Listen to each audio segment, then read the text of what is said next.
और वहां से अपनी गाड़ी लेकर अपने पुराने घर चला गया। अभिनव को महसूस हुआ कि इन सभी फाइल्स को सुरक्षित रखने के लिए उसे फिलहाल एक घर खरीदने की भी जरूरत थी। अपने पुराने घर पहुंचते ही अभिनव सूटकेस लेकर अंदर भाग गया। इसी हड़बड़ाहट में उसने नोटिस ही नहीं किया कि एक गाड़ी उसका कब से पीछा कर रही थी और उसमें से 3 लोग उतरकर अब उसके घर की तरफ आ रहे थे। सुबह से इसके पीछे घिस रहे थे, अब विलास। उनमें से एक आदमी ने कहा, पक्का यही है ना वो? कोई और हुआ तो फालतू का मैटर हो जाएगा। दूसरे ने कहा, हाँ यही है, देवेन सर ने इसका फोटो भी भेजा था। इन तीनों को वैभवी के बॉयफ्रेंड देवेन ने ही भेजा था अभिनव पर हमला करने के लिए। देवेन अभिनव से अपनी उस बेइज्जती का बदला लेना चाहता था जो उसे पिछली रात लोकेश के सिनेमा हॉल में झेलनी पड़ी थी। तीनों बदमाश अभिनव का पीछा करते हुए उसके पुराने घर के करीब पहुंच चुके थे।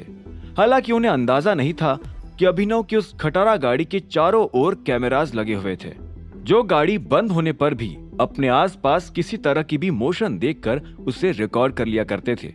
अभिनव ने घर का दरवाजा खोलते ही सूटकेस साइड में रखा कि तभी उन तीनों ने उसके सिर पर क्रिकेट के बैट से जोरदार हमला कर दिया। सर पर चोट खाते ही अभिनव बेहोश होकर जमीन पर गिर पड़ा। तीनों बदमाशों ने तुरंत ही बेहोश पड़े अभिनव को उठा लिया और उसे ले जाकर अपनी गाड़ी की डिक्की में पटक दिया। अभिनव की गाड़ी के कैमरे में यह पूरा नजारा रिकॉर्ड हो चुका था। कुछ देर बाद अभिनव को धीरे धीरे होश आने लगा। उसे महसूस हुआ कि उसके सिर से किसी तरह का लिक्विड टपक रहा था और वो बहुत जोर से दुख भी रहा था। उसका पूरा बदन भी पसीने से भीग चुका था और हाथ पैर जकड़े हुए महसूस हो रहे थे। आंखें पूरी तरह खुलते ही उसे एहसास हुआ कि यह जगह ना तो उसके पुराने घर की थी, ना ही उसके ऑफिस की। ये कोई घिसा पिटा बेसमेंट था जहां पर दुनिया भर का कबाड़ पड़ा हुआ था।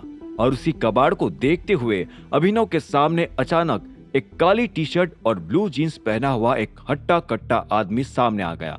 कौन है? उस आदमी को देखते ही अभिनव उसके ऊपर चिल्ला पड़ा। गुंडे हैं और गुंडों से सवाल जवाब नहीं करते। तेरी माँ ने तुझे ये बताया नहीं क्या? वो आदमी ये बोलकर हंस पड़ा।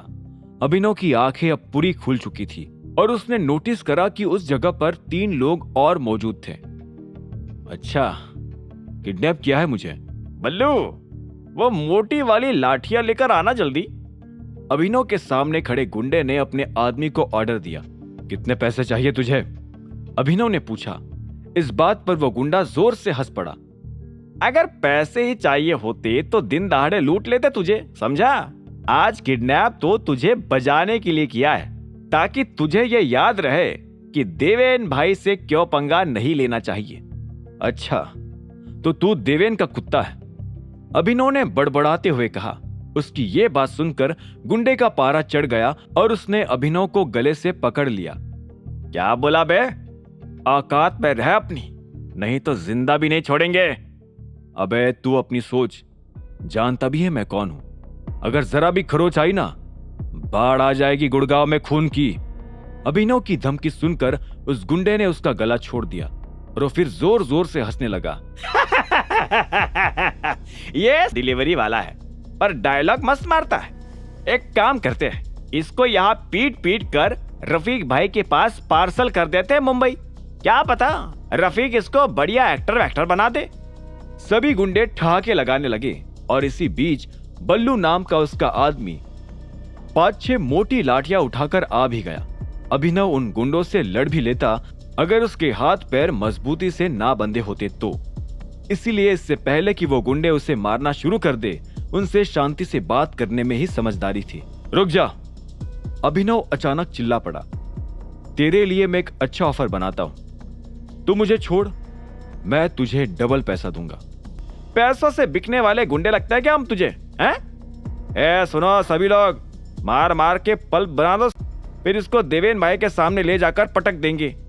काली टी शर्ट पहने उस हट्टे कट्टे गुंडे ने चिल्लाया, जिसकी तुरंत बाद ही उसके सारे आदमी बल्लू के हाथ से लाठी उठाकर अभिनव की ओर दौड़ पड़े।